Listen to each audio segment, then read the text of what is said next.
Find a tribe. Find a tribe. Why you so stressed? It's not that serious. And free your mind. It's gonna be alright.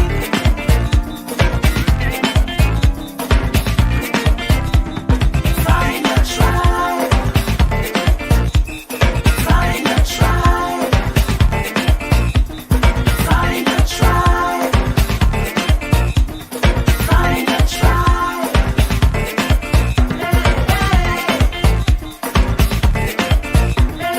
Find a tribe.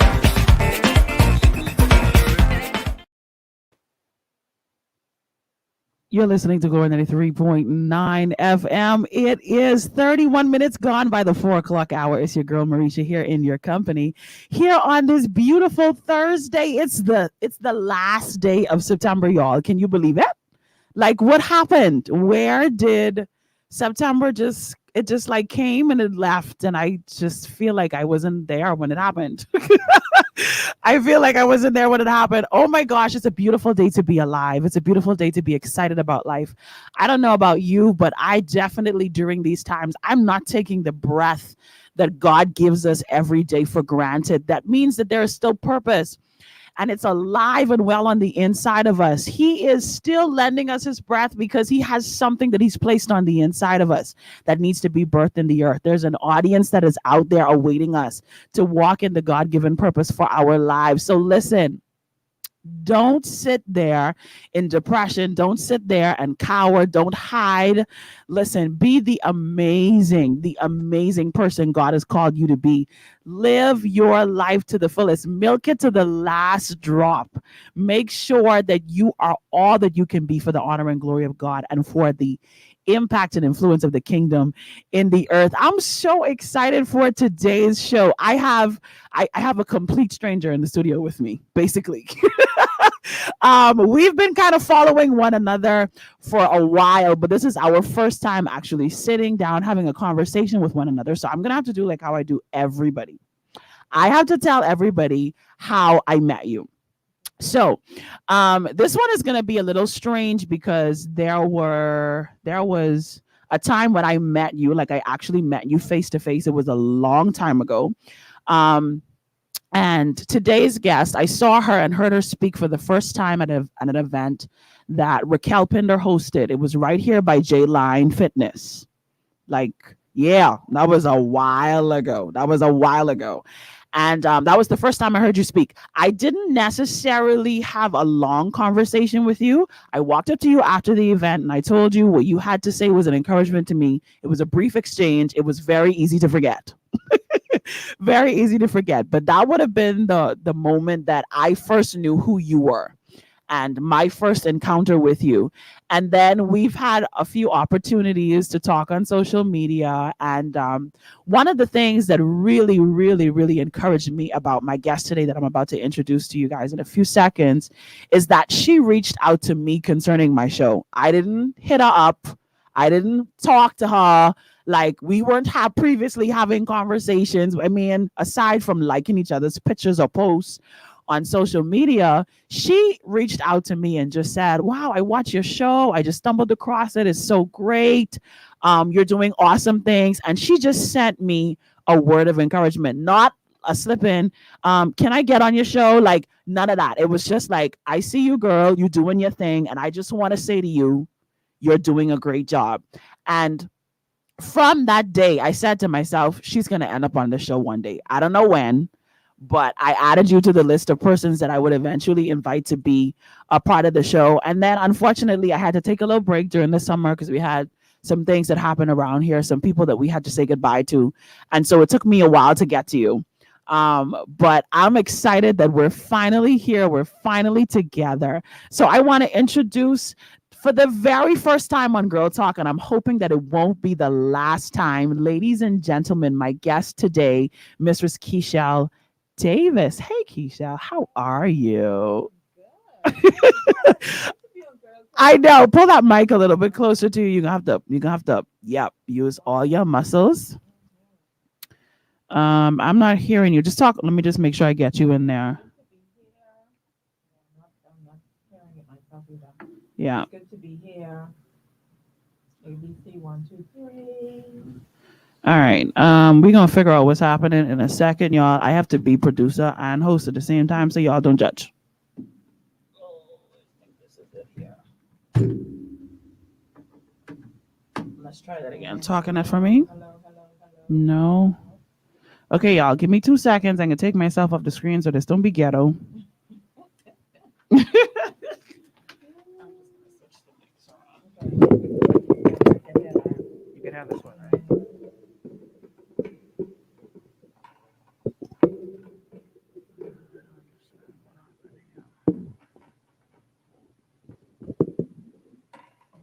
That's floating.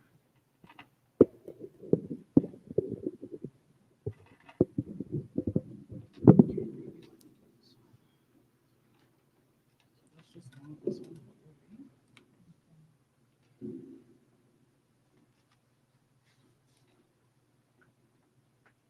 I'm just gonna pull this one right here. And I'll turn this one on. Okay. And you can just adjust it. You know? We're still being on camera, so we're good. And I think tap it for me. There we go. Okay, perfect, perfect. All right, y'all. I do apologize for that slight interruption, but we're back. We just had to get the mic sorted out. And good. You're all good. You're all set. Mic on. Good. Good. I can hear you loud and clear. All right. Y'all just pretend like y'all didn't see me. Just do that. Pretend like that didn't happen. Pretend. Okay. So, yeah. So I was blown away by your support. It's something that for me, just as a woman, it's very rare. You just don't see it a lot amongst women where we support one another and it doesn't have some sort of personal gain attached to it. Right. And it's for so many reasons. Whenever I do support someone, I do not contact them the way that you did. I would just kind of be in the background and I would like and I would share whatever it is that the person is doing, but I would never make contact with them because I don't ever want to come across as someone who's looking.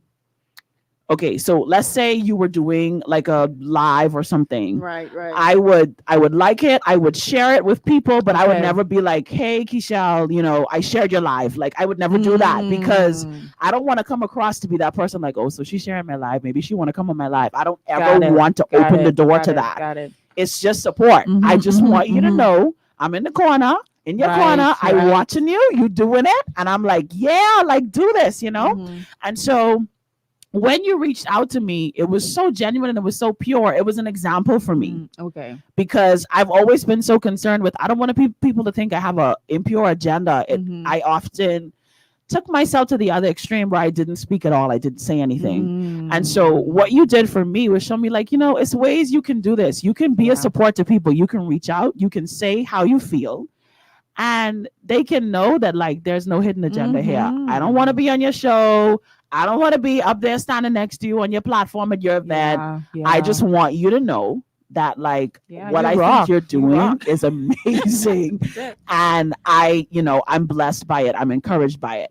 And so I learned that from you. Wow. Okay. Just in our exchange, in our conversation. And you taught me that. And then, of course, I've just been following you. And there are just some practical things that you share on a consistent basis that just make me show how impractical I could be sometimes in reference to my own life and the goals and the dreams and the aspirations that I set. And then what I like about following you on social media is that you force me to plan as a woman, because there are times when I will admit that I just kind of just go and I just do life, and however things happen, it's just like, okay, this happened. This was not something that I envisioned for my life. I didn't plan this. I didn't process all the details to cause this, like I didn't flesh it out.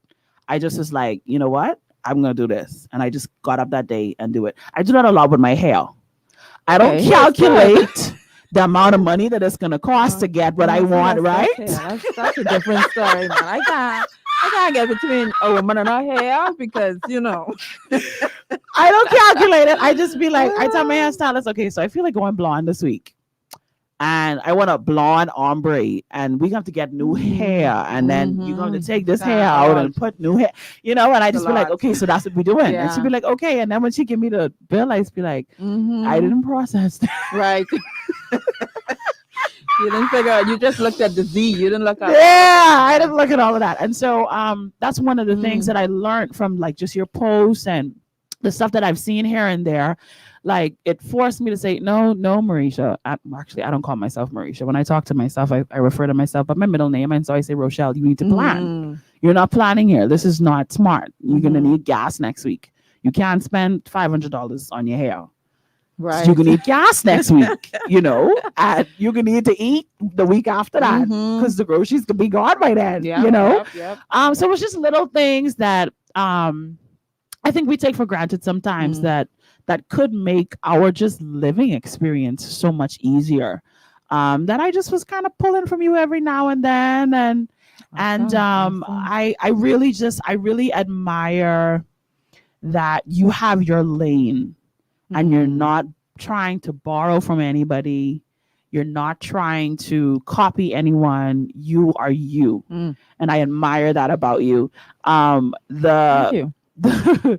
the thing that I would have to say ultimately though that you did for me, and I guess this is so like God given, that there are so many issues, so many problems, so many little hiccups that we run into when we don't plan properly. Mm-hmm. And that is something that I've gleaned from you, the Mhm. wisdom to plan. That in itself is a solution to a problem that could come in the future. Oh yeah. When you fail to plan, you plan to fail. Mm-hmm. And I think that that's a good place for us to begin today's Mhm, yeah. conversation. Just talking about how important it is for us as women, because we are talking to our girlfriends. Mhm, So how mhm. important it is for us to plan, but also be quite flexible with our Yeah, but planning. so let me tell you the behind the scenes. Okay. Right. I never saw myself Mhm. as a planner. No. No. So, Okay. Let's- So you let's helping start me there. out here. Okay. I've been in business for a very long time. Okay. Mhm. I see myself more as a visionary. Okay. So I'm the Okay. visionary, I'm the big picture, I'm Right. that future focused person. Right. And I got to a point after I got married, Mm. and I married a planner. Wow. And so the first year in our marriage was like, Mhm. hey, baby, I have this idea. I'm going to do this, and Right. this. Right. And he was like, okay, where's the plan? And I'm like, all right, I got it. And then, a couple of days or a month, I finished that project, another Right, project. right. Or I was like, hey, baby, this is what I'm doing. I Uh-huh. need your insight. He's Right. like, okay, show me the plan. And that happened quite a few times. Right. Mhm. Until I got to a point and I was like, okay, he's serious. He's serious. He wants to see a plan. Right. And that was the year, and again, we've been married now for 7 years. So that Oh, was wow. within That's that awesome. first 3. Oh, that's you. That's Siri, the nobody Siri. talking to Nobody you. Talking to Siri. And that it forced me to sit down and really focus on planning. So this wasn't something that was innate in you. No. Wow. No. And I still don't feel it. I have the planning A to Z down packed. Interesting. I really don't. Interesting. I've gotten a lot better because I like to use this word, get obsessed with it. Ah. And I also realized that time, that mark where I ran my business without planning, just like you, like, okay, I want something, I have this, I need this, I'll get it done. And how that it got things done, Yes. but also how I ran my business when I did plan and how vastly How different the different it results was. Okay. were. Okay. And so whenever I find myself falling back into the just Yeah. haphazard or Mhm. that thought process, I'm like, nope, I need to really be thinking 3 months ahead, 6 months ahead. I need to be in that zone. Mhm. So yeah, it's so interesting that you said that because that was a skill that I had to learn. Wow. So And here I'm thinking, I still leave the real like detailed planning to Mr. you're Davis. wow. And I'm here thinking, like, Keshelle is like the master planner. Like, she been doing this all her life. I keep planners around me too. Yeah, like she, like you were like that student in school, like who had all their assignments written down in the planner. And No, not no. me. No. No. So I'm happy it comes out that way. Yeah, but it no. definitely comes across that way that you got this. No. Like you Thank you, good. Lord. Well, tell hubby he makes you look really good. He definitely makes you look really, really, really good. That's awesome. So you weren't this master planner, but how has becoming obsessed with planning changed the way you live life and the way you do things? It really allows me to get more done. Yeah. To have more peace. And to really, I love freedom. Like that's, if I were to look at what my core value is, it's between freedom and growth. Interesting. Right? So those two, I love, don't box me in because I will rebel. Right. Okay. So I need to be free and then I need to be growing. I always need to be evolving, studying, reading, learning. And so when planning became a priority, it really allowed me to get things done, have things in order, have the date set on the calendar. Like now, I just went to the bookstore 2 days ago and they don't have 2022 calendars out yet because I'm like, look, you're behind. That's true because they're very behind. So and that's the big ones now because I like to have 3 months on my wall, at least 3 months looking at them constantly. So you plan 3 months ahead, 2 to 3 months ahead, and you put this plan on my wall. wall. I look at that it's there. So when I sit in my office, my planner is on my wall, is on the left, and I look at least the next 2-3 months. Interesting. And so for me, I could look at those dates. I look left, and I'm like, okay, I need to do this, and it also keeps me in track. So how has it helped? It allows me to be more free because now I can have I can be able to maneuver around what's already there.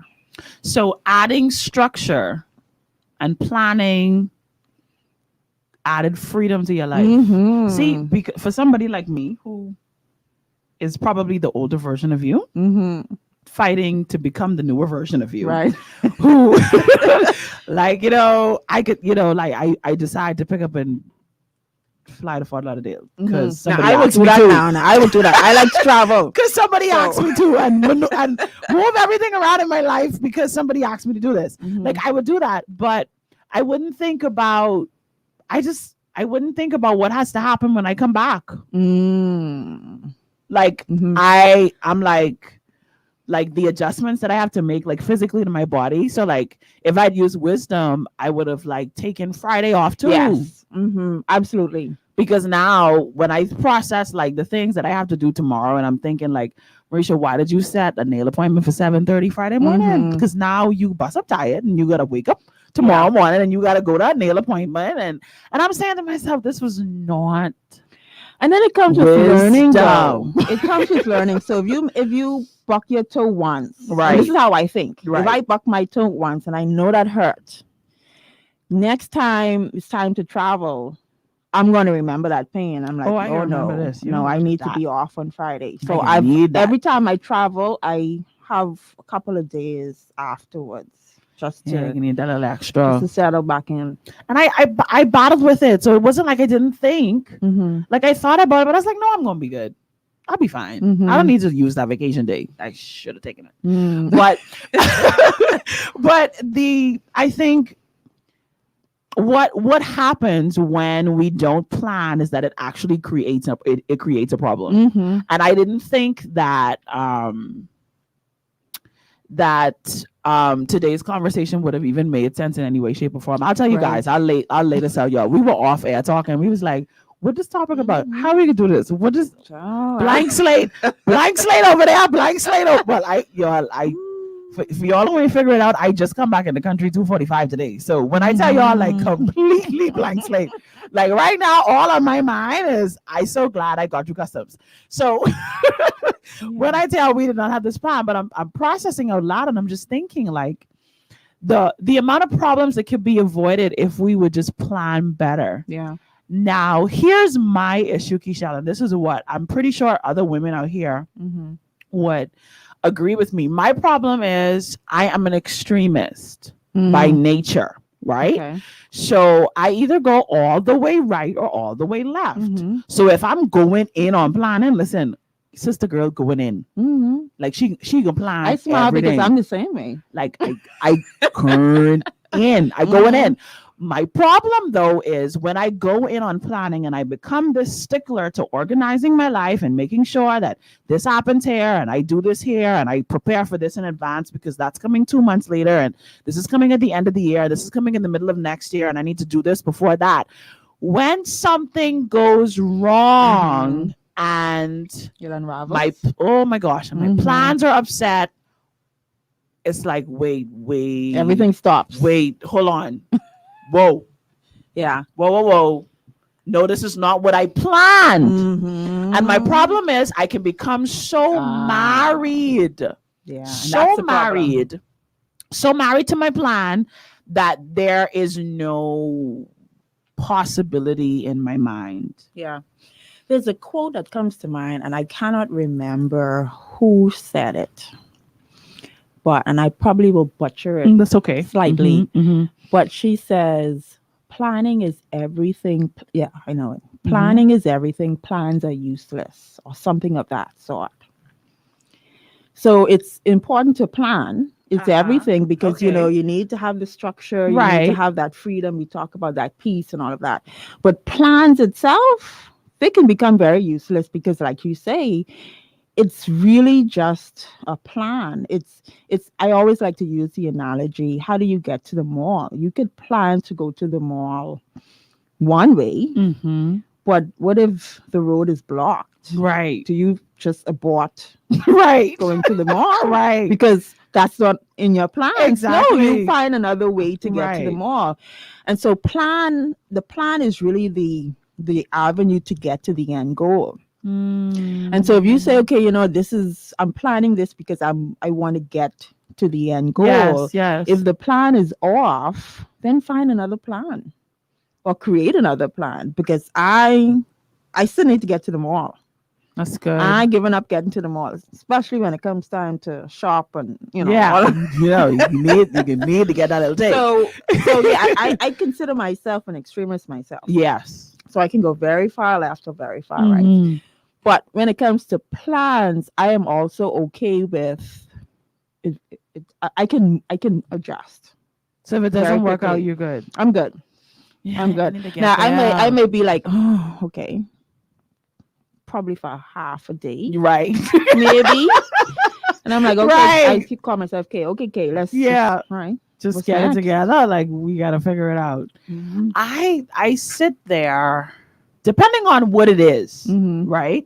Like if I think about the most recent thing that I would have planned all the way through and watching the pieces and of the puzzle just absolutely not work out the way that I thought. I kind of had like a week. I had a week where I was just like, this is not making any sense. Like every day I woke up and I was like, yeah, so this was supposed to happen and now this is not happening, which means that this can't happen. So yeah, no. And I wasn't motivated to make any moves. Like to me, it was this huge problem sitting in front of me. And I was like, I'm dependent on people to get this thing done. And as long as I'm dependent on people, this is what it's going to be. So like, I'm sitting here twiddling my fingers and I'm calling. I'm like, okay, so is the day that you're available? Is today the day that you're available to do it? So it's not like I wasn't making movements. It's just that I set these deadlines expecting things to be done, communicated deadlines. Yeah. Right. But then of course, life, people, things happen. Fine. Everyone's not like me who's thinking when I can't make it somewhere and I can't communicate. Like fulfill the request. not only just communicate, but in my mind, I need to send a replacement. If I can't make it, if I can't accomplish the thing, then something or someone has to replace that space. That's how I operate. Just today, I was on the phone when I was on my way here with a lady who I was supposed to sing to her mother's funeral Wednesday morning, but of course, I was in Fort Lauderdale. So I sent a friend of mine who's just as even more amazing of a singer than I am, and I said, "Hey, listen, I need you to do me this favor. Go sing for me." And for me, that was automatic. Like, this is something that had to happen because you gave somebody your word. This is what you do. This is what you're known for. So you got to make sure that it's covered. Yeah. She was blown away by it. Her thing was, an emergency comes up and you thought about me and you sent somebody, and the quality of the person that you sent. So like, she went on and on and on the phone about it. And I'm sitting there thinking to myself, like, so y'all just leave people hanging, like, and like just create these huge issues for people. Like, can you imagine, like, I think that you, what I'm hearing, Marisha, is that's a form of planning. Because I mean, if you have someone, this, if A doesn't happen, you have plan B. Definitely. Right. And so some people wouldn't have a plan B to send to that person. So, give yourself some credit. Okay. In that regard. So fine. I'm a planner in that regard. But I think for me, I have difficulty pulling the momentum and the excitement back in me for this goal that I have set when plans fail. And that's when it becomes this big, huge problem for me. And that's when I refuse to see any other solution to the problem other than the plan that I had set for it, because in my mind, no, this is what was supposed to happen. So then what happens to the problem? It remains unsolved? Yeah. Then I sit there for that whole week. A week is okay, I sit there for that whole week, And what happens after the week? So literally, what happened after that week, if for that particular thing, was I got back at it again. Contacted people. So, hey, when can we do this? When can we do that? Can we arrange for this here? And can we meet here and do this there? And can we? And then they was like, yeah. And then the day comes and I'm like, hey, so we still on for 4:00? Oh, shucks. And I'm like, oh no, well, that person then, no, I've learned my lesson from we agreed about this. Like, we came to this agreement, So it's like, so for me in this instance, in this particular thing that I've been dealing with, I have had so many disappointments. I started to question, is it the right timing for this? Like, is it the right person? Did I ask that question? No, I didn't ask if it was the right person, because I prayed about the person before I said, okay. So I know for a fact this is the person, okay, or these are the people that I'm supposed to be dealing with. So the doors have opened in ways that were unexpected. So I was like, okay, yeah, this is God. But the circumstances and the contributing factors to me coming together with these persons have not always been ideal. So I have a hard time. This is me, y'all. I only could talk about me. I don't know how y'all do it. I see your comments coming in. We can get your comments in a second. But my problem is that I don't like letting go. I don't like letting go of the picture that I had in my head, this idea that I had in my mind that this is how it was going to be. And you would think, being 33 and single, I would be able to let go. Yeah. Again, I always go back to that analogy. The plan is the route. If I want to get to the mall, Marisha, how many ways to get to the mall? Listen. Plenty ways. Listen. So if I want to get to the mall and plan A to get to the mall fails, I have 2, 3, 4, 5 other ways to get to the mall. And so for me, I very quickly recalibrate. I'm like, okay, that doesn't work. And again, for me, it depends on how big the project is. Yeah. Of course, working with people on a project is a totally different situation. So I get you. But for me, it's, all right, that didn't work. Oh, that's not working. Okay. What's next? what's next? And I What literally can asked, I do? yeah, what's the next Yeah. step? Yeah. Because I still need to get to the mall, or that problem still needs to be solved. Yes. And for me, if it's, I have this, I love this quote by Jim Rohn. I posted it on my page maybe sometime this month. Mm-hmm. If you don't like something, change it. You're not a tree. And so whenever I find myself, just accepting something I don't like, whatever it is, Right. I get to myself, I'm like, why are you complaining? You could change this. Like, don't complain to me. You're I'm not talking to myself stuck. now. Right. Don't complain to Yeah. me, and you ain't got nobody else to complain to. Yeah. So, because everyone who I keep around me, they're action oriented people. So That's again, good. don't complain to them, because they're gonna ask why you still complaining. Exactly. Exactly. And so I very quickly find myself going back to, okay, that didn't work. What's next? What's the other plan, or what's the next strategy, or what the next path is? And so I'm always moving or finding that the next direction to get to where I want to go. You think that a part of our problem when it comes to just living life in general as women and trying to move forward, Mm-hmm. trying to make our lives better, trying to be better wives, better girlfriends, better mothers, however we find ourselves, wherever we find ourselves in this sphere. Do you think that our issue is that sometimes we become so married to the version of ourselves that's participating in that moment, in the plan, Married, that we yes, can't and comfortable. Comfortable. Comfort is even sometimes me. I find myself getting comfortable. And I am grateful enough that I'm always surrounded by growth That's oriented really people. good. That's really And good. so whenever I'm getting comfortable and I see my circle moving, I can't stay comfortable that long. Right. Interesting. And so, but comfort, yes, absolutely. We all could fall into that comfort zone. Admit that's crazy that you say the people that you keep around you. Let's get these comments in and then we'll dive back into that conversation. Gandhi Thompson says, awesome. Gandhi. Naoshi Johnson says, I love me some Keshelle. That's Peggy. Gandhi says, our conversation is coming together well. We appreciate you, because this was definitely not planned.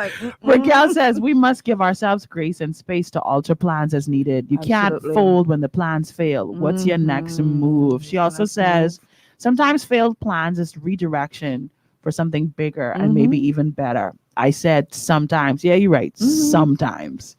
And she also says letting go can and may be hard, but we must learn how to let go. Because sometimes we be holding on to an apple when God trying to give us a whole watermelon. It's so true. I think for me, I okay, in particular with trying to get my album done, one of the things that has kept me stuck is I could become so married to who I was at the time I wrote this song and the way that I imagine it in my mind at that moment, that I don't open the door to the idea of this thing completely transforming and becoming a totally different beast, right?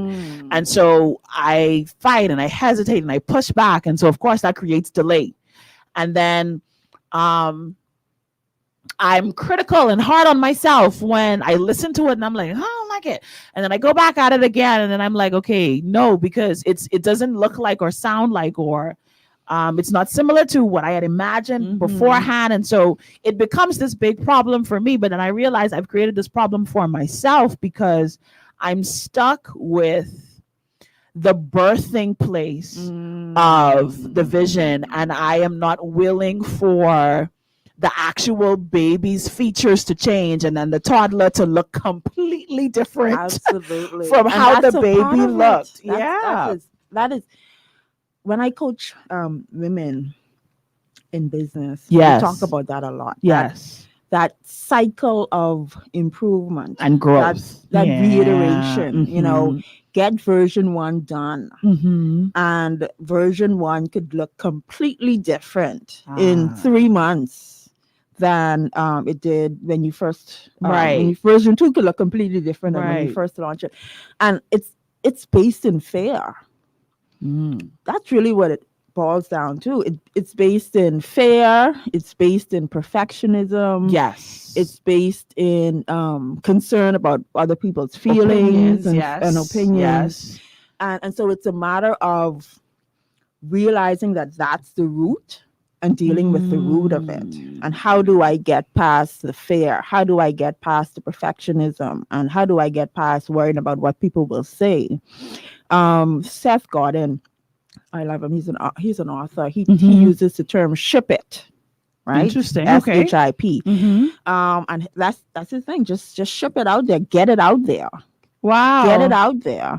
And then by the time it come back around, you'll be amazed at like what what is people that? think, right? And then on top of that, while you think that your version one is not perfect, right.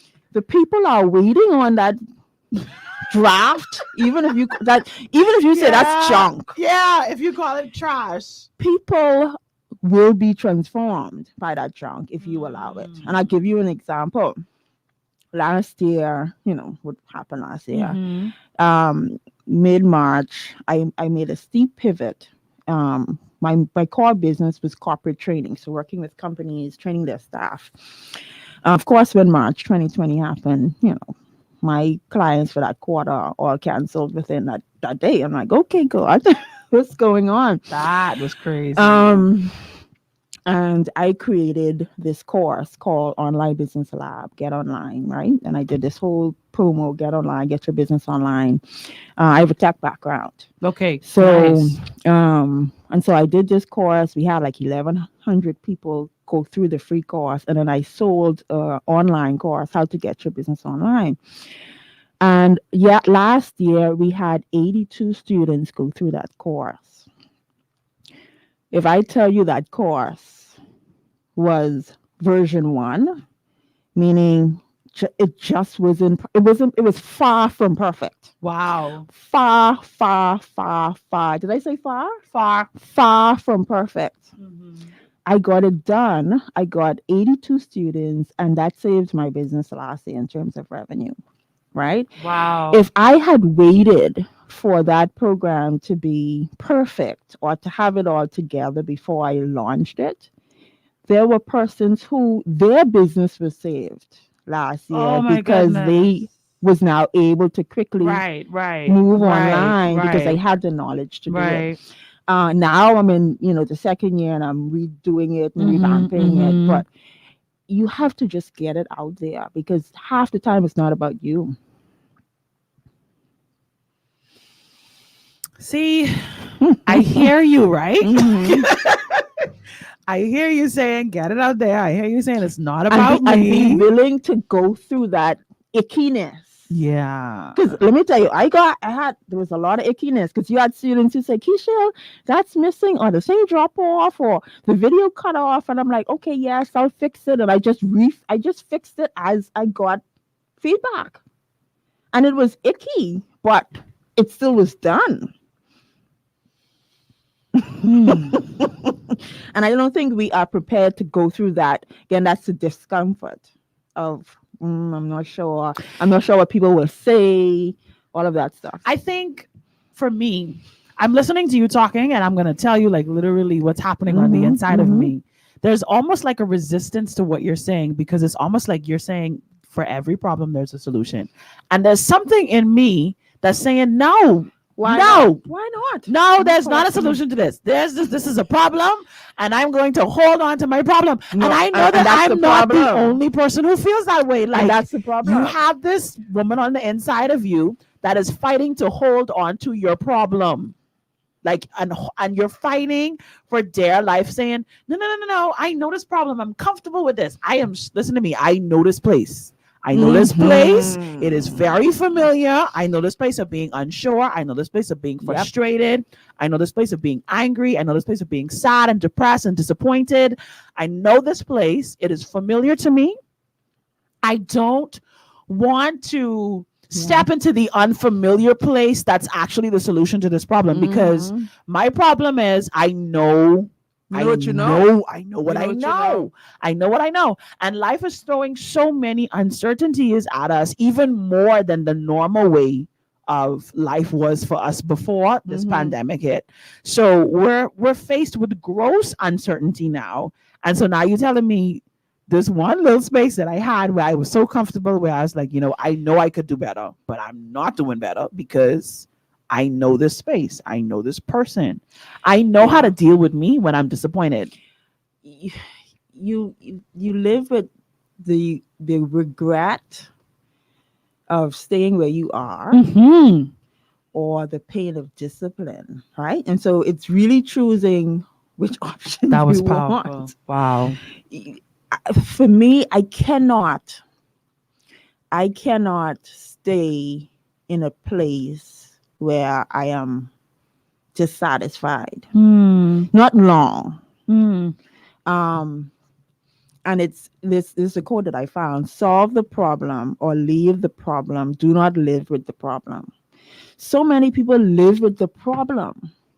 And it's okay to live with it, a couple of a week, 2 weeks, 3 weeks.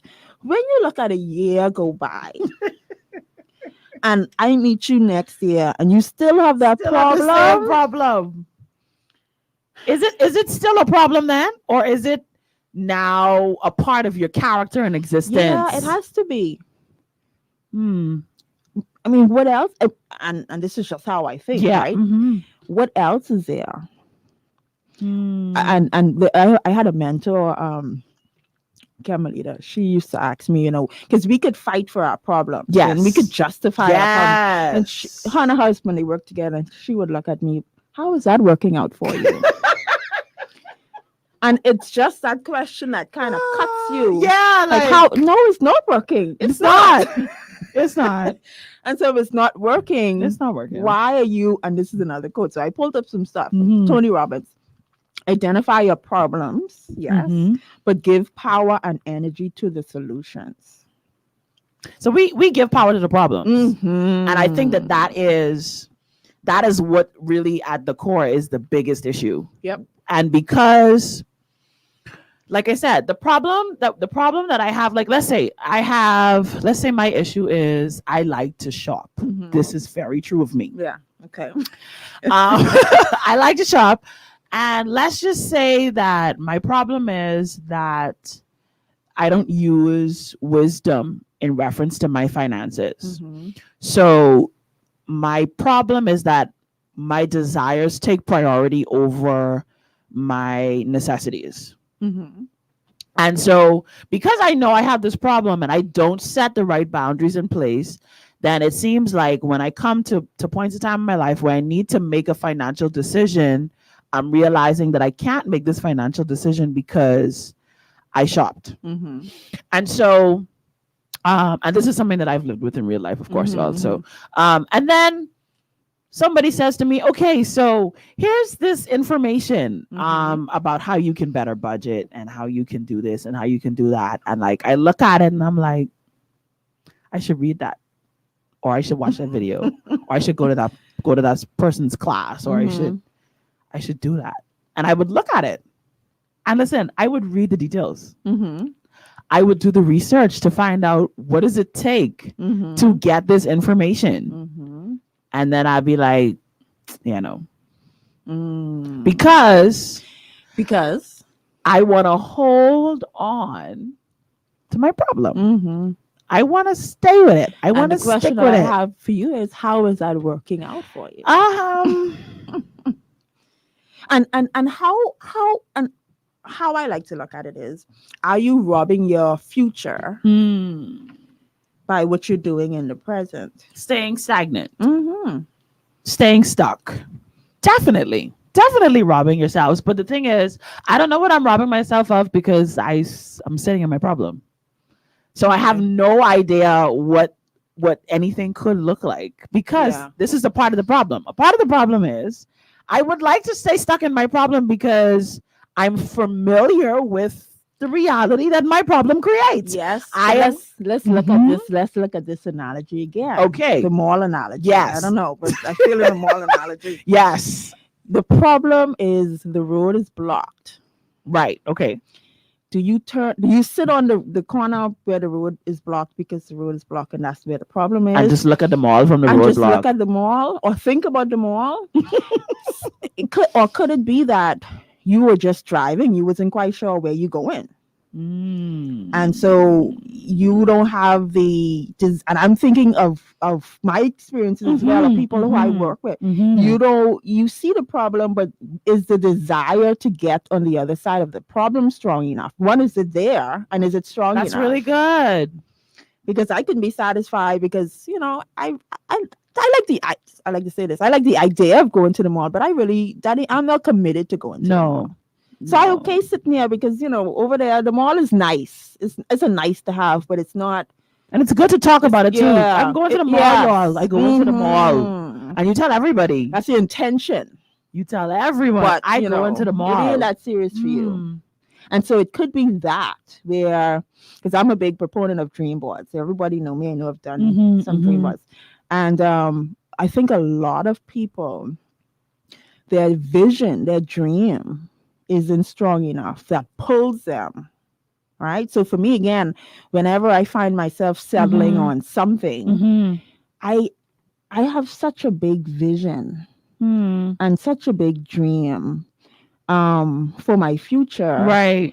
I can't settle here. Like, I cannot, because that over there, that's calling me. It's bigger. That's calling me. I think we're afraid to set those big dreams, those big goals, because something that my pastor says all the time, Bishop Denzel, he says, if it's a dream, it has to be bigger than your ability. Because then it's not a dream. It's just something that you can plan and execute. So if it's a dream, it has to be great. And if you know you can't afford it, then it forces you to rely on the dream giver. Absolutely. To open the door for whatever it is that you're attempting or dreaming of. So he says, if you can do it yourself, you don't need God. It's not a dream. It's a plan. And I think for many of us, we are sitting in a plan that has not been exposed to what I like to call the light. There are things that must sit in the darkness for a period of time, but in order for them to blossom and bloom into what they need to be, light has to come in at some point in time. And for me, the way that I process things, the light is the thing that blows it up, that causes it to become the big thing, right? And so I think a lot of times we keep those desires in the dark, because once I keep it here, it can stay small. And I can't fail. Exactly. Once I don't expose it to anybody, no one knows that this is what I can't fail. Right. But what disservice are you doing? A great disservice to yourself when you not only to yourself, Marisha, to the people who rely on you. Whenever again I look at how I think, and whenever I find myself again settling, or whatever that settling is, it can be laziness, it can be comfort, it can be whatever. Yes, the vision is a big thing that pulls me. But you know what else that pulls me? The commitment I have to others who rely on me. That's important. I'm like, I can't just settle here, because I know that there are people who I am called to, my purpose, my mission, who I need to have a story to tell, and I need to have a story to say I overcame this, because they're relying on me to say it's possible. And maybe that's a part of our problem too. For many of us as women, we can get so caught up in living in our daily life and doing the things that we have to do to exist in life, that we forget that outside of being mommy and wife and assistant and manager and boss and carpool and teachers these days, apparently, because of virtual learning, we have become all things to everybody except the thing that God has called us to be. And so we get lost in the doing, that we forget to be. We forget to be this great person. And when we are not that person, the people that's supposed to be impacted and influenced by what God has placed on the inside of us, are robbed. They are robbed. And that's a big problem. That's a problem because at the end of the day, if you go back to a quote that Dr. Miles Monroe said, Yeah. success is really, real success is you fulfilling your purpose. Yes. Nothing else is success. Yes. How are you Yes. doing what you were placed on this planet to do? I think many of us expect it to be, we don't open our plans up to be blown up, to stand in the light. But I think many of us don't pursue purpose because we expect it to be platform, but we don't want the platform. Yeah. Right? So there's a part of us that's like, no, I'm not gonna expose my personal stuff in front of all of y'all. So no, you don't get to know this thing that I'm planning. So it never becomes a dream, it just becomes a plan. But then I think that many of us, when we think purpose, we think platform. So it doesn't have to creates be. Yeah, it creates doesn't another have to be. yeah. Purpose- pastor, I go to Life Changes. And my great pastor, he shared something on Sunday about, one body, many parts. And he, talked about the body, the people in the body who are on the platforms, who have the Yes. mic, who the Yes. singers, who the Yes. preachers, who the teachers. And, we tend to look at those people and think that is it. That's who purpose is tied to. But no, the purpose is also tied to the person at the door, the person who's cleaning, the church, the ministry, and that they all have purpose. Yes. Yes. And so it's not that you talked about me being in my lane. I have conversations over and over with God. I know what I'm called to do, and so it's not comparing yourself. Yes. To a Marisha who's absolutely fabulous on stage. I may not need to be on stage. Interesting. I might be fabulous. My purpose might be behind the scenes. Interesting. And so it's really appreciating who we are, our identity, who we are called to, what our gifts are, what our talents are, and then connecting our purpose to it and not worrying about, the stage, the platform, because it really is different for each individual. It is. And we've all been assigned a different sphere of influence. Yes. And I think the difficult part for so many of us is we pattern ourselves after individuals who we admire instead of just simply admiring, but seeking the truth about who we are. I hear so many people say it. They say the thing that bothers you the most, the problem that's most highlighted to you, is probably the problem that you've been called absolutely and purpose to address, to create the solution to it. For me, I shared with Keshelle off air that out of all the things that I do, the thing that comes with ease and that I'm most passionate about is youth ministry, because something that bothers me, if I'm driving to church on a Sunday and I see some child on the side of the road, in particular a young person, not dressed for church, like just, living their best life, that bothers me. It also bothers me when I walk into a sanctuary and I'm in a church service and I see that there's nothing happening that engages young people. Wow. That disturbs me. I have a problem when I see a young person with a bottle in their hand or smoking a joint or a beanie or cursing and carrying on. It irritates me to the point where I want to walk up to them and be their parent in that moment. So you are the solution. Exactly. So I just wish I could take that and apply that to some other areas in my life, but we're not talking about me today. Yeah. And it's also recognizing that I am not good at solving all of my problems. Yes. And so for me, I'm big on coaches. Like if I have a problem and I have that morning enough time, I can find someone I can work with. Interesting. And so, because I recognize, my husband always say this, well, go to the experts. Go to the experts. So, no, don't expect me to try and fix that problem if I know I'm not the expert. No, I'm going to pay you. I'm going to call you. I'm going to find you. If I can't afford you, I can try and negotiate. But I'm going to go to the expert. And so, because I know that I can't solve all my problems, that's not how God made us. Yes. It's very true. right? We have strengths and we have weaknesses, and my goal is to honor the strength in you, acknowledge my weakness, and say, "Hey, look, that's my weakness. I ain't good with that. I need you." I need your strength.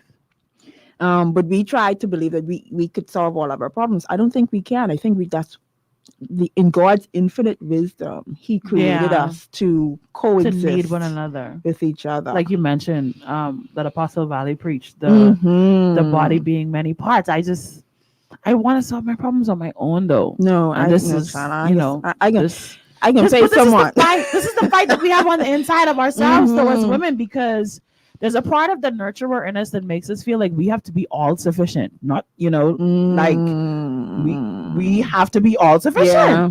We have to be No. like we have to get everything I can right. find someone who's an expert in that. You know, I'm like, I need you. With your prices. Okay, Jesus, I can't afford that. But I'm coming back. Let me see if I can make some money. Come back 'cause I will work with you. I'm like that. I'm like yeah. that. Wow. I'm like that. I think that. I think. Well, I know for me, I'll say this. Mm-hmm. I could be a little more open to experts. Mm-hmm. There's a resistance in me. I have a resistance in me, y'all. This confession is good for the soul. Mm-hmm. So I have a resistance in me. I was definitely a part of that crew, and this is what I believe. I believe that there are people who like coaches and people who don't. Okay. Yeah, I think that's a fair statement. Mm-hmm. There are people who be like, yes, coach, I need an exercise coach. I need a coach for this. I need a coach for that. And then you have people who like absolutely are like, no, I don't need nobody all up in my business. I could do whatever I want. I'll Google it. Mm-hmm. Mm-hmm. Right. And then you have people like me In between. who are in the middle. Okay. Here's why I say people like me. People like me, I can lean towards today. I don't need a coach. But tomorrow, I do. And the reason that I do is because I am somebody's coach. That's another big one. You can't be coaching And don't have and one. don't have a coach. But I don't, No. here's my problem with it though. This is my problem where I veer towards that I don't need a coach. Because I don't like calling you my coach. I mean, there are lots of names for coaches. Yeah, I know. But see, I tell the confession is Tell me good for the why. soul. Tell me why. I don't like calling you my coach because I'm trying to think. I don't even refer to myself in the normal conversations that I have as a vocal coach. I say it because people understand it Right. because it makes sense. But in terms of like who I see myself as, and this is like, and I'm listen, I vocalizing this out loud, y'all, and I'm this is gonna listening. sound very stupid, but this is, the craziness that's going on in my head. I see myself as someone who exemplifies and can guide you to do what I do. That's the coach. That's a coach. Yeah, I know. Yeah. Yeah. So I and- see myself as an example setter. Okay. And one of the things that I branded myself on as a voice teacher, so I'm not going to use vocal coach, Yeah. because of the resistance in me, Mm-hmm. is there are many people that are out there who call themselves vocal coaches, but for me, the difference is I'm a singer that helps singers improve on how to sing. Yeah. I think the wording is not important. It's really recognizing the impact that you Exactly. provide. I don't want 'Cause I'll tell nobody you, no for a coach. long time, I never liked the word coach. Yeah, I never. I wouldn't say I don't- never I- liked it. I I don't never get smart no more. identified with it. Right. Right. Even when people ask, now I would say I'm a business coach. Mm. But over the years, I never really identified. I would say a mentor. I don't more even than a like that word. coach. I would say a teacher more than a coach. But now, that's Yeah, the term. I don't even like mentor So, though. I don't think it know. really depends on, again, the impact that you have. And there's so many other terms for it. Yeah. Now, but it's And it depends on what you're dealing with, right? Mhm. But I share that to say, because I know that I'm not the only one out there. I know Mhm. that I'm not the only woman out there who Like you see this craze of coaching, and it's probably not an attractive thing to you because you're like me. You like things to make sense, and you don't really gravitate towards what's popular.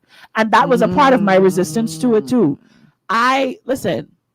Y'all could see me tomorrow, and my hair could be orange because I am all about being who I am and standing out. I spent so many years of my life, especially as a teenager and into my early 20s, trying to fit in, fighting this person that God has created me to be. And so now I am all about no, I ain't doing what you doing. I ain't doing the way you doing it, because I know that a part of who I am by character and nature is to stand out and to be different from everybody else. So I don't want to coach because you got a coach too.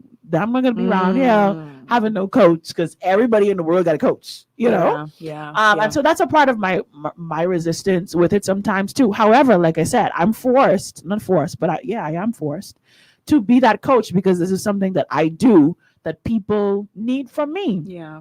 And I also don't believe that my problem is that I hate it or I don't like the idea. I think it's all about perspective. And we talked about this earlier. I think a part of my issue, and maybe some of you might share the same stance, is that you're ignorant to what the benefits could be of having this person in your life or being connected to this group of people to make you better. And so because you're ignorant, you sit in your place of ignorance, which is a big problem. So I'll give you an example. It's just more of a general statement.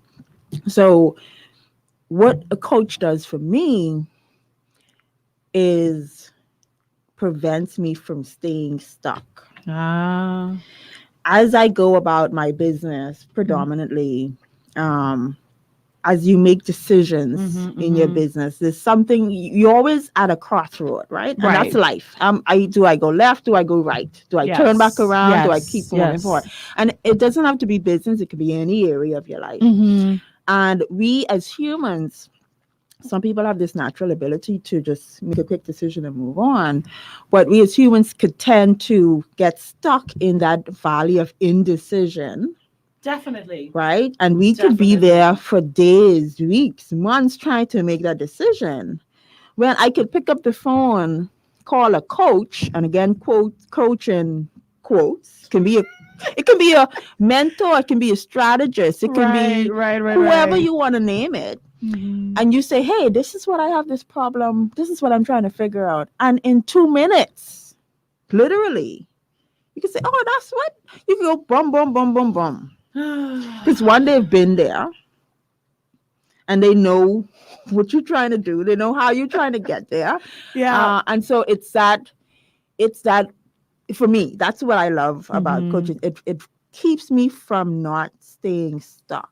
And again, I shared, I think it was offline or online. My one of my core values is growth. Yes, you said it. And so for me, the moment I feel like I am not evolving or growing or learning, that's what gets me upset, right? So that's what I teach for a living. So for me, what gets me angry is people who are resistant to growth.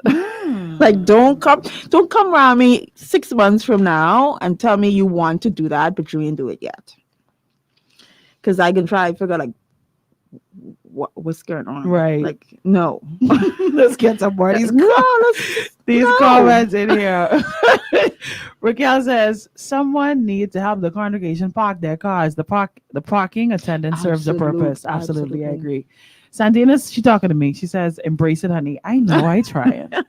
Yeah, and it's perhaps you haven't found one that you can resonate You know what? I have people in my life who could be considered coaches. I just don't call them that. Right. And that's it. We have people in our lives who don't identify as coaches. I just, because they probably wouldn't call themselves my coach either. They would. Actually, what they would more so say is that they would probably consider themselves a part of my tribe. That's the theme for this the show. Find your tribe. So there are people in my life that they have a specific purpose. I talk to them about specific things, and they guide me in those particular areas only. That's coaching. And that's basically another way. Just another word. Yeah. Raquel says, because you don't want to feel dependent on anyone for direction. That is a part of it too. I will admit that I'm the first child, so you depend on me. Right. Got it. Excuse me, I don't depend on you. So that's a part of Got it. it. And I Got know I'm it. not the only person that feels that way. Chelsea says, hi, ladies. Hey, Chelsea. Raquel also says, maybe you feel as if coaching is overrated and everyone and their Grammy is a coach. Yes, It's a absolutely. big part of it. Because you only need a class to qualify you when people don't have no track record of coaching. Now, see, And I blame because I'm a coach. I blame the people who hire coaches without track records. It ain't. See, if I wake up today and I decide I won't be a coach, there's nothing stopping me. And you may be called by God tomorrow to coach. Where is your track record? If you are hiring me, if you're looking for a coach, or let me use me for an example. If I'm looking for a coach, before I call you, or if there's 10 options out there, I'm going to look for the one who's gotten results. interesting. So that's how I make decisions on coaching. Not just because I like you and you have a pretty picture and you could talk well. No. You Everybody gotta and their show me. Grammy is a coach. You gotta show Yeah, me you that said it. You said it. you got But something finding the going right on. coach can be a game changer with someone who has a Mhm. track record. I agree. I agree on Mhm. that. I can't disagree with you on that. Sandina says, imagine a basketball team without a coach. Yeah. I mean, there's so much examples we could go on. I mean, Yeah. coaching is important.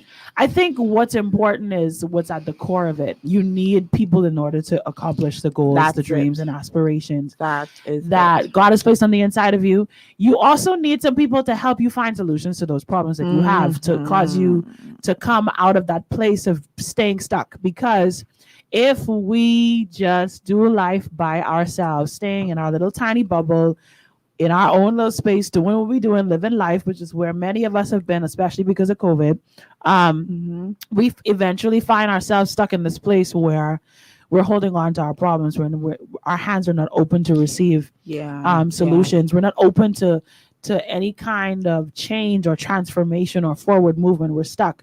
There's no growth. There's no maturity. There's no change.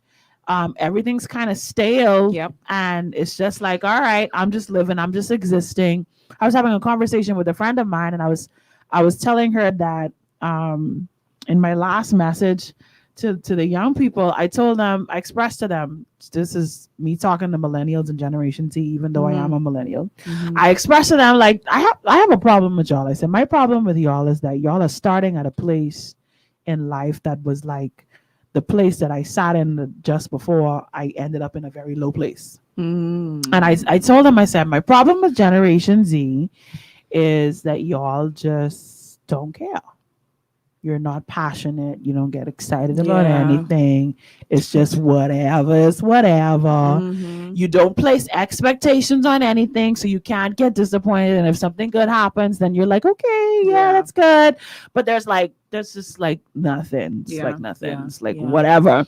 And we were having this conversation, and I was saying to her that for me, living in that place was right next to hopelessness. So I got to a place in my life where I just like, whatever, nothing good is going to happen. And I believed the truth and the reality of my problems, and I was not open to a solution. And then months after sitting in that place, I ended up into a place of hopelessness. Now, one of the things for us as believers, we know that the Bible tells us in the book of Hebrews 11 that faith is the substance of things hoped for and the evidence of things not seen. So when, as women, as believers, as individual, male or female, when we end up in a place where we have no hope, it's impossible for faith to be birthed on the inside of us. And I think for many of us, why we sit in our place where we're holding on to our problems is because hope has died on the inside of us. And another scripture says, hope deferred makes the heart sick, but when dreams come true, there is life and joy. And so we're robbing ourselves of the abundant life that the Bible talks about in John 10:10. We're robbing ourselves of that. And then in some cases, we're partnering with Satan in the beginning portion of that scripture. The thief comes to kill, steal, and destroy. We're partnering with the thief. I was just about to say that. That's the design of Satan. Yes. For us to drift. And there's a book that I love and have read called Outwitting the Devil. It's a powerful book. And he talks about the strategies of the devil Yes. just to get us to drift. That's all he wants us to do. Did God Just- really say? just Is he drift really who he and says he drift is? and drift. Yeah. And then you look, years go by and you've not lived your purpose. You've not achieved your dreams. You've just existed. Existed. And if he can get enough of us to do that, we have not lived our purpose. So the kingdom of God Yeah. has no impact and influence in the Absolutely. earth. I think that's we it. have so much that's on the inside of us. It's untapped potential. And Mhm. I want to encourage my sisters out there as we're having this conversation. Y'all, let's not stay stuck, and let's stop holding on to these problems because they're familiar, man. Yeah. Let's stop holding on to familiarity. Let's stop trying to still exist in a place where we refuse to face the truth that like there's a better way to do this. And even the Bible talks about the power of wise counsel. Hmm.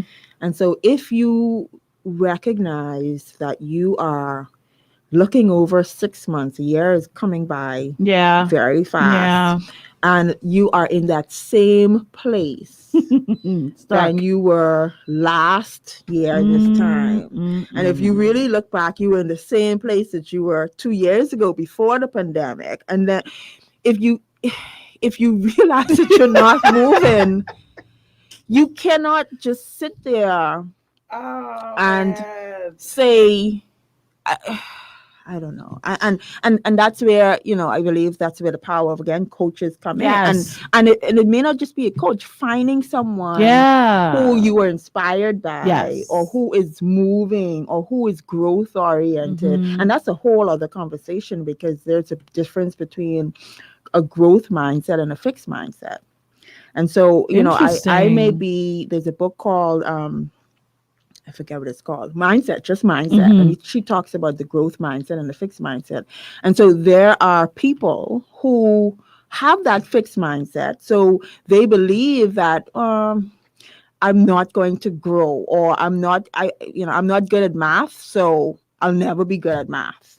Versus I'm not good at math, but I can learn. Interesting. And so it's that realization as well that, hey, perhaps I'm not changing. I'm stuck where I'm at year after year, because do I have the growth mindset versus the fixed mindset, and what can I do about it? And I think it's important for us to have that growth mindset in every area of our lives, because I'm listening to you talk and I've definitely been that person. I'm horrible at math. I was always horrible at math. Mm-hmm. Always. Or let's bring it back home. I'm not good at money, so I might as well. I'm just not good at money. Whatever. No, I'm not good at money, Whatever. but can I learn? Can I grow? Whatever.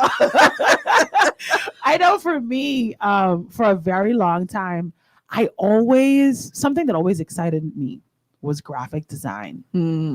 To see people just create stuff, I used to be like, I want to do that. Too. And I always thought of myself as this creative person, but I couldn't even draw a stick man. Mm-hmm. So I was like, I can't be a graphic designer because, I can't design graphics. Like I can't do videography, and no, I can't do that because I can't draw. But what ended up happening was, I have the job that I have now, and we needed to put stuff out there. And so I started playing with stuff. And then my coworker, who was incredible at graphics, Delton, he just was like, okay, we'll start with this. Start with Canva.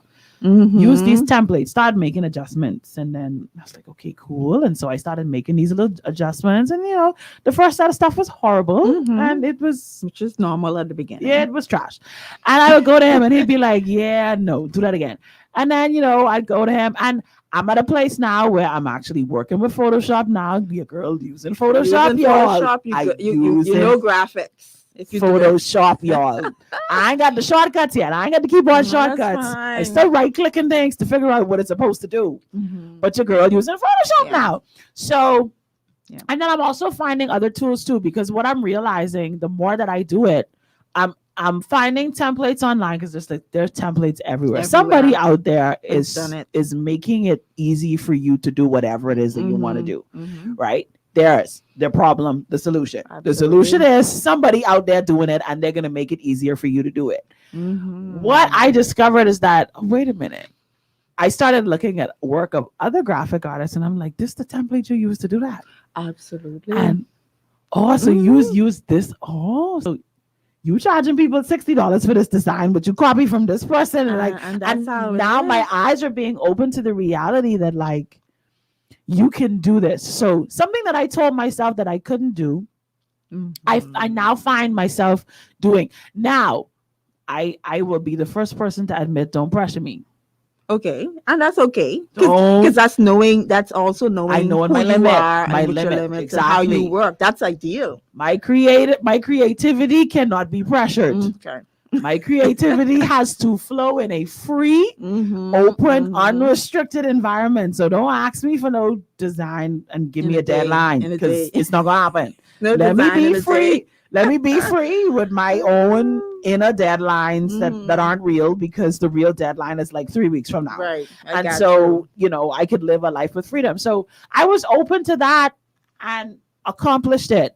you. And I think for many of us, we can see the areas in our lives where we have had growth. There was a problem, a solution was found, and then we look at some of the other areas in our lives where we're discounting, disqualifying forward movement because we've told ourselves, Can't happen. I am not that type of person. Yes.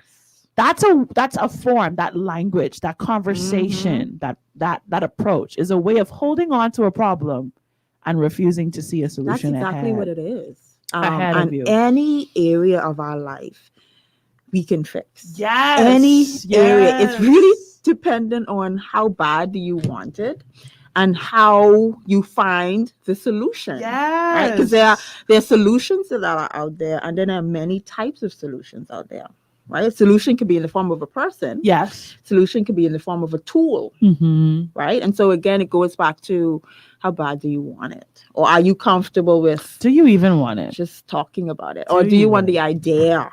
Or you want to throw a pity party and have people feel bad for you? I because come you got into this a pity problem. party. I talked bad to one of my persons last week. I'm like, look, you've been with me now for almost 2 years. Wow. And I said to her, the story that you've given me, like now, I'm hearing it. Like, because if I had heard that a year ago, I would have accepted it. But this story, no, not after being around me for this long. So I'm like, at some point, I can stop taking your calls. Because you have to move, especially if you say you want it. Now, Right. if you ain't want it or you like the idea of it, just let me know. But if you tell me you want it, then, we got a problem if we talking about the same story after a while. No. Oh my goodness. Dedrica says, hello, ladies. She's finally Hey, here. Denny. I don't know if you was watching all the time and just deciding to comment. Sandina says, yes, I am so passionate about growth. I am too. But I will be the first person to admit on this show, because Keshelle ain't admitting it, but I will admit it. I got some areas in my life where I refuse to grow. I like to stay stuck. Oh yeah, me too. Because I tell people food. Oh my Jesus, I working on that one. That one, Paul say the thorn in my flesh. Listen, and I asked God to take it away from me, and He said, He "No, can take it. We can always have one thorn, at Oh least my one gosh. thorn. I got And couple. I got couple. Food, shopping, it's food for sleep. me, child. Food. I love sleep too. I love to sleep, but I also like to work. So it kind of balances out. I think sleep evades me because I like it so much. Mm. Raquel, you laughing at me? My stick man, I serious. Listen to me. I am so I wish I was joking.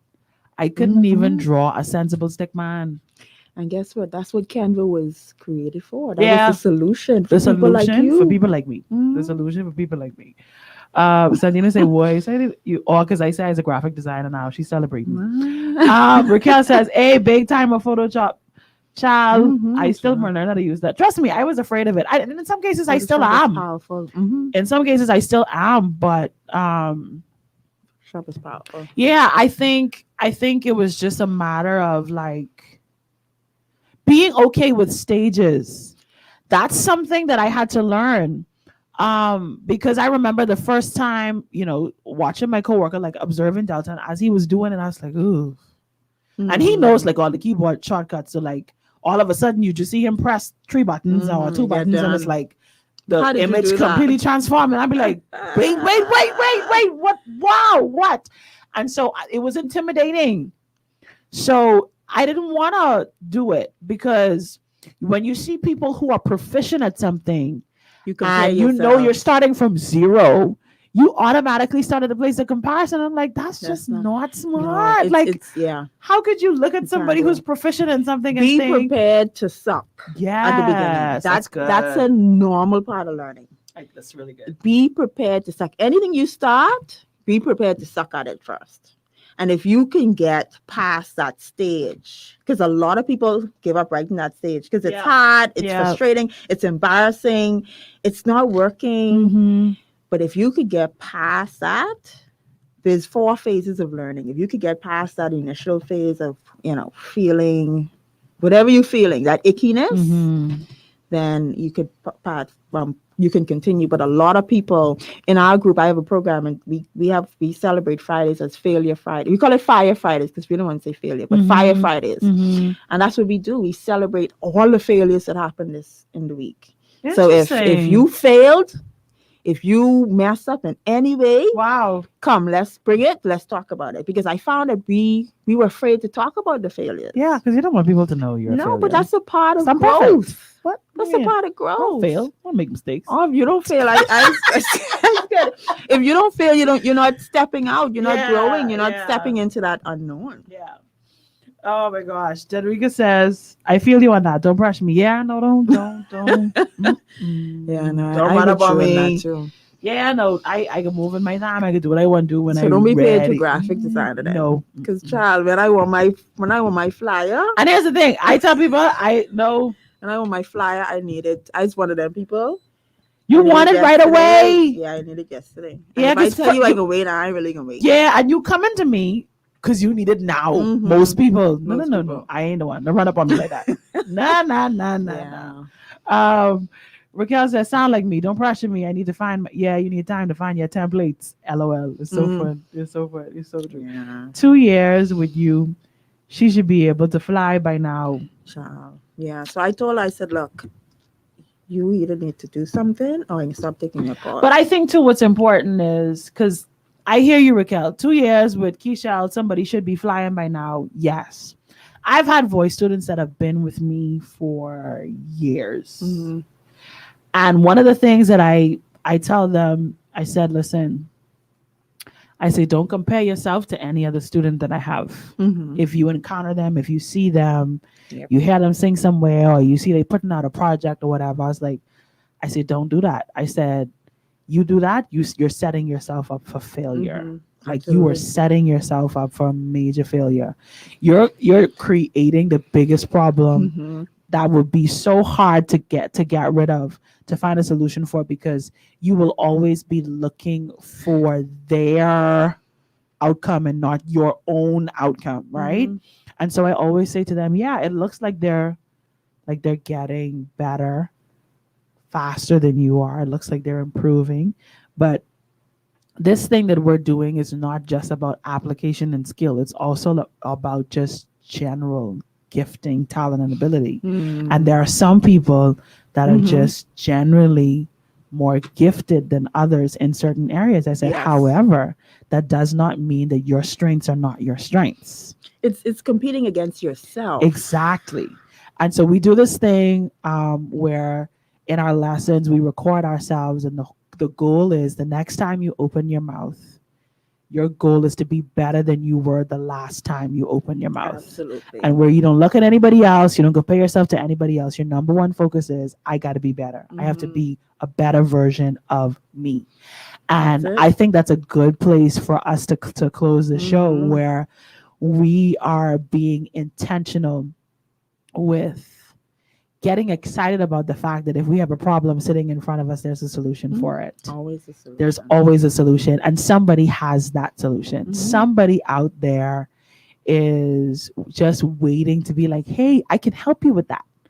I can be the solution to your problem. I can direct you to that place. I'm going to let you give your closing remarks here, and then I'm going to close it out. But let me just see. Mhm. We got a few more comments coming in. I just don't want to miss them. Sandina says, I'm over here learning graphics as well. I love to produce my own flyers Mhm. and content. Yeah, let's do it. Let's do it. Growth mindset, Yeah. y'all. Growth mindset. Me and Keshelle are gonna do better with food. Yeah, John. Um, That's my thorn. if I tell you what I eat today, you'll be mad. What you eat today? I had the most amazing stack of pancakes at IHOP this morning. Ma, don't tell me about that. No, okay, don't tell me about IHOP. No, let's change. I tell you, it's gonna be bad. Man, let me tell you, Listen to IHOP put me. 13 pounds on me in that in summer, man. Oh my All I ate was IHOP pancakes. And yesterday I had some crab Ooh, cakes anyways. and steak and lobster from Red Lobster. Listen, I can't Yeah. deny it. Yeah, I can't that's deny my, it. That's my thorn. So, Keshelle, your closing remarks on our topic for today. What do you want to leave our girlfriends with today? There's a quote, and I'm a quote girl, so I love I quotes. love it. I love reading. Mhm. I can name off 10 books in a minute. Nice. And I love this quote. It says, "There are no problems, only solutions." Mhm. And so if you're having a problem in any area of your life, you know, we talked about our personal lives, but our spiritual lives, our financial lives, Yes. you know, our career, our business, whatever area that you have, if you find yourself ruminating on the problem, you're doing yourself and the people connected to that area a disservice. And so the goal is for you to just find a solution. Yes. Have a conversation. Yes.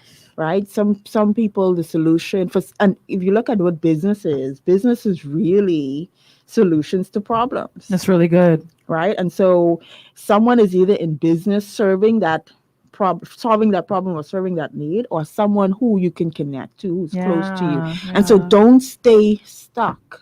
You are called for a reason. Yeah. Right? And it will really be a disservice for you to leave this planet, especially in a time like this, where we see people leaving left, right, and center, people who we would have not dreamed to have left the earth in this time. Yes. And you look and they've left so much. Yeah. And so don't assume that we have enough time or we have all the time in the world to solve our problems or to get better. Make a decision to improve yourself in that area that you have that problem with today. That's really good. Just keep moving. It's really good. I definitely can't add to that. So all I'm going to say to my girlfriends, listen, y'all, let's stop getting caught up in doing so much and let's be the amazing women that we've been called to be, the thing that God has placed on the inside of us. Let's just do it. Let's just do it. This has been another amazing show. Oh my gosh, I totally enjoyed chatting with you, Keisha. Listen, y'all, if you ain't realize it by now, you need to get you some good girlfriends. You need to find your tribe. We establish it today. You're going to need that person who's that expert in that area that you're not an expert in. Yeah, you need her on your tribe. You need that girlfriend who's going to push you, who's going to say to you, listen, you stuck. You are stagnated. You need to get out of this rut. Come on, time to move forward. You need that girlfriend who's going to say, boo, you ain't growing. You're not changing. This is the same problem you was complaining about last year at the same time. Let's do something about this. You need to get you some good girlfriends. But listen, in your getting, don't forget to be that girlfriend. Don't forget to be that person who's the expert, providing your strength to somebody's weakness. Don't forget to be that girlfriend who pushes her girlfriend to be better, who motivates her to be the best version of herself. Be intentional with not only just looking for the help that you need, but being the help that somebody else needs. And don't forget this. Don't forget this. We said it earlier. I can't reiterate it. Hope deferred makes the heart sick, y'all. But when dreams come true, there is a life and joy. There is so much life and joy that is just ahead of us. We just got to let these dreams stand in the light, y'all. They got to get some light on them. All right, y'all. Wow. It's been an amazing show. Keisha, thank you so much. I definitely have to have you back sometime soon, y'all. I need to go to bed. I need to go to sleep. I can't even pretend. So y'all, we're gonna get up on out of here. We're gonna be back next week. Oh shucks, I gotta talk about what's coming up next week. Who's coming up next week? Next week on Girl Talk. That's October 7th. What? Ready? October already. Already. Ah, yes. Next week, Sandina's going to be here, and I'm so excited. She's going to be here in studio with us. And the topic that we're going to be discussing next week on Girl Talk is hindsight farther along. Woo-hoo, child, that's going to be good. That's going to be good. And then Ayana is going to be here the following week, which is, I can tell you what the date is as soon as I move this banner off, the 14th of October. Ayana Cartwright is going to be here. We're going to be talking about them frenemies. You know, them frenemies, the friend enemies. We're going to be talking about them. And then, oh my gosh, I'm super excited about this show. I wish she could be here in person, but she's going to be on the show from Freeport. My girl, Cara T. Newton there at Thurston. Apologies. She's a married woman now. Y'all know her to be a singer, but listen, I love the wisdom that comes from her mouth when she opens her mouth. So I'm excited for Cara to be in studio on the 21st of October. We're going to be talking about suicide. So we got a lot of great shows coming your way here on Girl Talk. So you definitely don't want to miss it. Y'all, I gone for real. We gone for real. Keshelle, again, thank you so much for being here. See y'all next week, same time, same place, y'all. Love y'all. Have an amazing week.